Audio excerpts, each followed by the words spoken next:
Greetings, how you doing? This is Kinesiology 234. This presentation is in response to a conversation I had with a couple of students over my two classes, my two sections of 234. And the question was, how do you lay out a workout? How do you lay out a workout for your clients? Is there a best way? Is there a right way? And there are many ways, and there is no one trick pony for this. And that's one of the things about this profession is that you're allowed to have some creative liberties in how you would like to do things. But you really have to have an understanding of movement, right? And what movement patterns you're looking to have your clients do, and what modality you'd like to have included in the process. So for example, you're looking at a gross motor movement you'd like to accomplish. You might have that modality be something that increases the or decreases stabilization. And then you have to have an awareness of like where your resistance is coming from. You know, like what is the driver? Is it coming from dumbbells in your hand or being delivered via a pulley and cable system on a cable crossover or a band? And that does matter. So the conversation kind of drove itself towards the main muscle groups. And I use this presentation and this philosophy in my Kinesiology 111 course in describing kind of some basic workout concepts to my students. And believe me, I've done this as a workout where I've done 1 day arms, 1 day back, 1 day chest, 1 day core, 1 day legs, 1 day shoulders, and then take a day off and just repeat the whole thing again. I have to say I did that for a month and I really enjoyed it. It was a fun little workout. It was a nice break from, doing back and triceps and doing chest and biceps or chest and traps. It was just a nice way to kind of break up the monotony. But the big thing is when you look at this alphabetically, these are the main muscle groups, and like anything, we can get it super granular. There's no doubt about it. But you have to kind of look at this in terms of movement and how you want to have your movement patterns look. So for arms, you might look at it and go, okay, I'm going to do elbow flexion, but I want to include a BOSU. I know I'm going to use dumbbells for my resistance. If you put this in your little workout algo, the other end of it, you cough up an exercise. That's a dumbbell bicep curls while standing on a BOSU. And you can do that for your back and chest and core and legs. And like legs, we're going to do a unilateral multi-joint standing dumbbell exercise. Well, it's going to be dumbbell alternate leg lunges. 2-joint scapular retraction, sagittal plane, so you know your arms are probably, the humerus will be adducted to the side of the body. You're going to be standing on 2 feet, and you're going to use the cable crossover. So it's going to be a standing low pulley cable crossover row. All right, cool, got it. So if you can almost look at this in terms of exercise and break down the different components and come up with different exercises as an end result. Another way to look at this is you can get super granular, right? But for the sake of our workouts and the sake of our conversations, what we're really talking about with arms, you can break it out into biceps, triceps, forearms. Sure, you can subcategorize into brachioradialis. You can break up the biceps, for God's sakes. You can break up the triceps as well.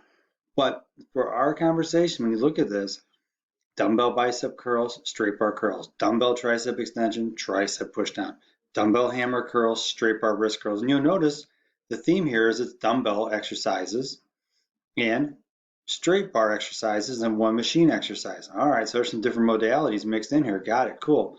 And from a workout standpoint, you start to look at it a little differently and go, okay, I can do triceps, but I can use dumbbells, I can use straight bar, I can use an easy bar, I can use body weight, I can use a cable crossover machine and do tricep push down with a rope.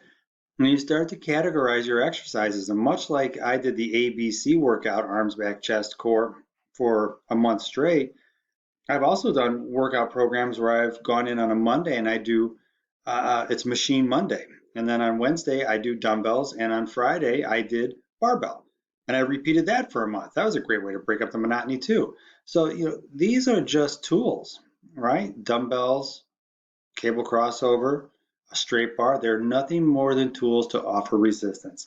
If back, you break it out into maybe different groups, much like we did for arms.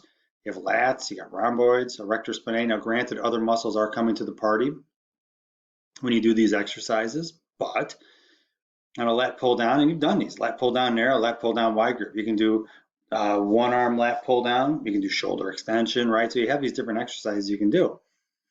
Rhomboids, if we're focusing primarily on rhomboids, dumbbell one arm row, seated row are usually the two go-to exercises for that. Erector spinae if you're working the muscles in kind of the lower part of the back. Prone hyperextensions where you're lying face down. And then dumbbell Russian deadlift or Russian deadlift is another one where you hit erector spinae pretty well. Chest, another way you can break this out is multi-joint or single joint exercises. On one side, multi-joint, you got dumbbell bench press, dumbbell chest press, if you want to say it that way. Dumbbell incline is another exercise. Barbell incline press, barbell flat bench is multi-joint all the way. Single joint dumbbell flies.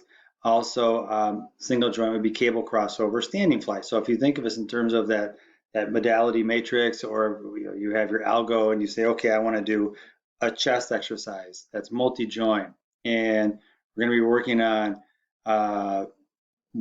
abducted arm position and working on horizontal abduction.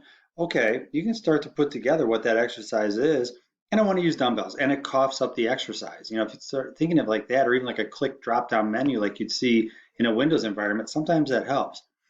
Core, much the same thing. You can go flexion, extension, rotation for categorizing your exercises, and quite frankly, you could do trunk flexion on one day, extension on another day, torso rotation on another day. You could do oblique work by doing variations of trunk flexion. You can do lateral trunk flexion for oblique work. And again, you're only limited by perhaps your own catalog of exercises, and that's something you'll build in time as you build your exercise repertoire and get more comfortable with different modalities. Here we are with legs, quads, hams, calves. And then, when you look at this and you look at legs, when you do leg extensions, it's pretty darn easy to see because it's a single joint exercise what the heck you're working. When you do hamstrings on a prone or seated leg curl, because only the knee joint is moving, it's pretty darn easy. Dumbbell stiff-legged deadlift, the hamstrings are being asked to work, but other stuff is also being asked to work. With front squats, that's usually the go-to for people when they do quadriceps, but the knee and the hips, as well as the ankle, is articulating a little bit. And as a result, other muscles are doing some work. If we look at it in terms of, okay, multiple muscle groups for legs, people will say squat and leg press, which is very analogous to the muscles that are being recruited for front squats, but you have to understand the rank order changes a little bit between front squats and squats. So it's not like they're exactly the same. Almost think of those guys as like cousins, right?